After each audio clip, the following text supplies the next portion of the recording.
I first read the book the Christmas after we finished Shallow Grave, which was 1993. A friend gave it to me on the plane coming back to Glasgow for Christmas, and I don't read that many books, and I suppose if you're a film producer you think everything you read could be a film. And I thought this would be wonderful if you could make a film that was this different, as this is a piece of literature, different from most literature, that was this original, this exciting, this energetic. And I gave it to John and Danny. And I read it and it was like, it's just a new voice, you know, and whenever you come across one, you read loads of things and just every so often you come across a voice that's unique, new, disturbing, irrational, unpleasant, wonderful. It was all those things. I think it's a poetic masterpiece. I wanted to remain faithful to the tone of the novel, because I thought that's really the whole point in doing it. If you're not going to do that, then might as well forget it. But in terms of detail, I thought, well, we've got to be sort of free to change the minor details in order to make it work. You have to say that you've written a book and that somebody's making a book of the film, or a film of the book, or a play of the book, or whatever. And the whole point of it, the exciting part of it, is that it's going to be transformed in some way. And the more, from my own point of view, the more kind of transformation, the better. We felt we had two choices. There was either to sort of go through the Robert Altman shortcuts way and have lots of overlapping stories, rather like the novel is, or we could do something and try and make a more traditional sort of linear narrative of some kind, which is what we tried to do, make it the story of the lead character, Renton. Renton's he's hooked on smack when we find him at the beginning of the story, and then he comes off it and on it and off it and on it twice, maybe 3 times. And he's kind of the thinker. He thinks about everything, and we hear most of his thoughts through voiceover. Usually quite quiet in the background of the scenes, usually a bit distant from the rest of the boys. He's slightly more judgmental attitude about what they get up to than maybe they do. If it isn't funny, it won't work really, because it's got to be uplifting. There's something uplifting about it, and it's kind of ironic and curious that it should. We've got an absolutely outstanding cast, especially the 5 guys who are playing Renton, Begbie, Sick Boy, Spud and Tommy. Useless motherfucker! That's what she called me! I said, look, I'm sorry.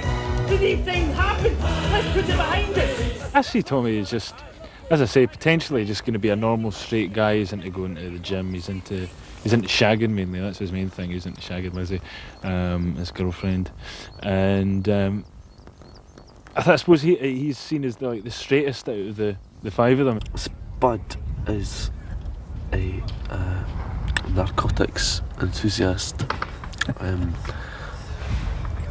A very gentle sort of variety, really. I mean, he is just beginning of the film. He's quite he's into a good time, and there's a very sick attitude on life.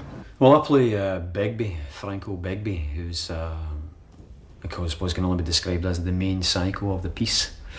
And he's a guy who is completely without any kind of principles, any kind of morals. He will stab, slash, bite, cut anybody who comes within 5. You can't keep going around just telling people through the media, through art, you mustn't do drugs because they'll ruin you. Because there are a lot of people exploring them themselves to certain relative degrees of safety, you know. And I think that's one of the joys about the book, is that it tells you the truth about the other side. It doesn't flinch to tell you what can happen to you, but it also tells you just how extraordinary these drugs can be. Well, it's funny, we had 2 weeks rehearsal and we learnt a lot about drugs, and we worked with the Carlton Athletic boys in Glasgow, ex-junkies who we played football with them, and one of the men came in to show us how to cook up heroin and stuff. We had cookery classes with them and stuff. And after the 2 weeks, it was like heroin wasn't a big deal anymore, you know.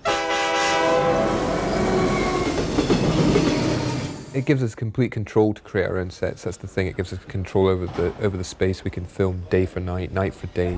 We can play around with the realism. We didn't want to make the film, as the book isn't, of Trainspotting, isn't a completely realist read. The film won't be either. It plays around with colours, perceptions, and various different things. If you look at the pictures, the real pictures of Muirhouse and the schemes during the 80s, and they are so depressing to look at. We didn't want to do that. We wanted to take a different option because the book is brighter than that to read. It's more enjoyable. It isn't a depressing experience, and we didn't want the film to be a realistic, depressing experience. When we started off, we tried to say, when is this set, you know? And if you look at the book quite carefully, it's really actually written from early, mid-80s through really to the late 80s. And what we tried to do in the film is make it stand for a period of time running from kind of the mid to late 80s up to now, really. And we've tried to illustrate that, not with signs going up saying 1987, but actually with pieces of music. Not that good since Archie Gemmill scored against Holland in 1978.